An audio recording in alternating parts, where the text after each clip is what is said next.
When my mother-in-law demanded I move out so her other son could take my home, I was speechless. She had no clue I was the one paying the $5,600 rent, not her son.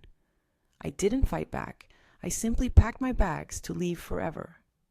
But as I turned to go, her smugness vanished instantly. She grabbed my arm, sobbing and trembling, suddenly terrified of who might move in next. The morning silence was shattered abruptly. I was still in my pajamas, sipping coffee, when my mother-in-law barged through the front door without knocking. She marched straight into the kitchen with a look of pure determination on her face. Before I could even ask what was wrong, the metal clattered loudly against the stone surface. Sarah sat frozen at the kitchen table while Linda slammed a set of keys onto the granite counter. Linda did not wait for me to speak before she started making her demands. She crossed her arms and stared down at me with a cold, hard expression. She explained that her other son, Jason, needed a place to stay immediately. It didn't matter to her that I lived there or that my husband was away on business. Linda told Sarah that she expected her to vacate the property by the end of the week. Most people would have argued back or tried to explain the lease agreement. I knew that fighting with Linda usually led to nowhere but a headache. Instead of shouting, I chose to maintain my composure in the face of her rudeness.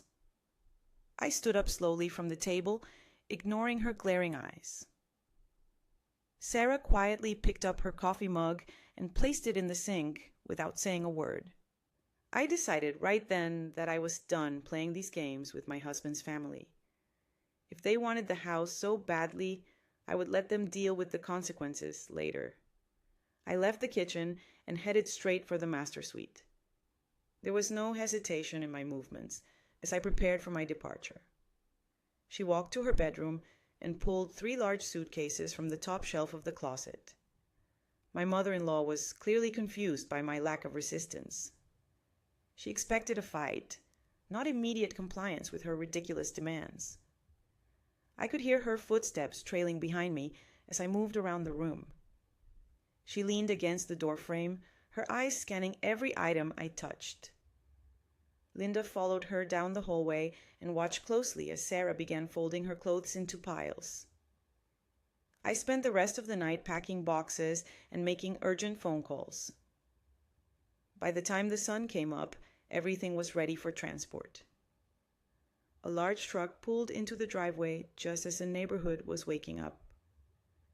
2 men in uniforms hopped out and immediately got to work. The moving crew arrived the next morning and started loading the heavy furniture into the large truck. The house emptied out much faster than I thought it would. The movers were efficient, clearing out the living room and dining area in record time. Once the truck was full, the foreman approached me to finalize the transaction. I reached into my bag to retrieve the payment I had prepared. Sarah handed the lead mover a check for his services and signed the paperwork on his clipboard. My mother-in-law finally stepped out of her vehicle to inspect her victory. She walked up the driveway with a spring in her step that I hadn't seen in years. It was clear she felt like she had won a major battle against me. She did not even try to hide her satisfaction as the house became bare. Linda stood on the front porch and smiled as the movers took the sofa through the doorway. I needed to make sure I left absolutely nothing behind for them to use. My goal was to leave the house exactly as I found it, which was empty. I did one final sweep of the downstairs area before heading out. The granite countertops were bare and the pantry shelves were stripped clean. Sarah walked into the kitchen to double-check the empty cabinets for any items she might have missed. The echo in the house was a stark reminder that this chapter was over. I stood in the center of the kitchen one last time. Linda was waiting by the front door, tapping her foot impatiently. I reached into my pocket and pulled out the small metal ring. She placed her house keys on the granite counter and picked up her purse to finally leave. I stopped near the entryway to give Linda one final piece of information. Since I had canceled the lease, The owner was wasting no time in making improvements. I told her casually that a team was coming to dig up the garden. Sarah mentioned that the landlord hired a landscaping crew to completely renovate the backyard later that afternoon. The color drained from my mother-in-law's face the moment the words left my mouth. Her smug smile vanished instantly, replaced by a look of absolute horror. I turned to walk down the steps, but she lunged forward. She caught me with a grip that was surprisingly strong for her age. Linda froze in the doorway and grabbed Sarah's arm tightly before she could step off the porch. I tried to pull away, but she would not let go of me. Her eyes darted frantically past me toward the rear of the property. It seemed like she was seeing a ghost in the daylight. She began mumbling something incoherent while staring at the yard. The older woman looked toward the flower beds near the back fence and started shaking her head violently. Linda acted as if the landscaping crew was already there with shovels. She yanked me backward with a force that nearly made me stumble. Before I could protest, she slammed the heavy wooden door shut. She fumbled with the deadbolt, trying to secure us inside the empty house. She pulled Sarah back inside the house and quickly locked the front door with trembling hands. I asked her what was wrong, but she was hyperventilating. She paced the hallway, wringing her hands and looking at the back window. Finally, she shouted the reason for her sudden hysteria. She said the landscaping had to be stopped immediately. Linda screamed that nobody could dig in the specific spot Mark had warned her never to touch. Terrified that new tenants might landscape the garden and uncover it. My husband had never mentioned anything about the garden to me. The way Linda was reacting made it clear this wasn't just about sentimental plants. I let my bag slide off my shoulder and hit the hardwood. I needed answers before I took another step. Sarah dropped her purse on the floor and demanded that Linda explain her sudden change in behavior. Linda ignored my question and continued her frantic movements. She looked like a trapped animal trying to find a way out.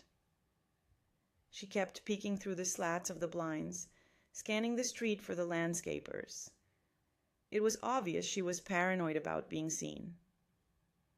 Linda paced around the living room while checking the window blinds to see if anyone was watching. Since she wouldn't speak, I decided to investigate the source of her fear. I walked past her and headed straight for the glass sliding door. The yard looked normal at first glance, but then I saw it. There was an area in the corner that looked uneven. Sarah walked to the back door and looked out at the patch of disturbed earth near the fence. I remembered leaving a few tools in the laundry area for the movers. I wasn't going to wait for the landscapers to find whatever it was. My curiosity outweighed my fear in that moment. I went to the small closet and found what I needed. She grabbed a shovel from the utility room and marched toward the garden to see for herself. As soon as Linda saw the tool in my hand, she shrieked. She scrambled out the back door, tripping over her own feet to catch me. She threw herself in front of me, spreading her arms wide. Tears were streaming down her face as she pleaded with me. Linda ran after her and physically blocked the path to the garden while begging her to stop.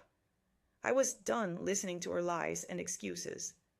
I sidestepped her frantic attempts to hold me back. I slammed the blade of the shovel into the soft dirt. It only took a few forceful digs before I heard a loud clank.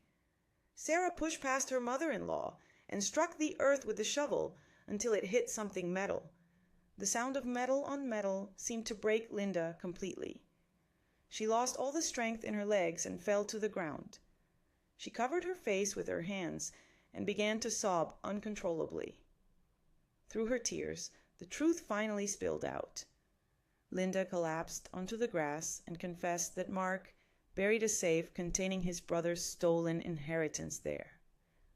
Everything suddenly made perfect sense to me. The sudden demand for the house wasn't about Jason needing a place to live.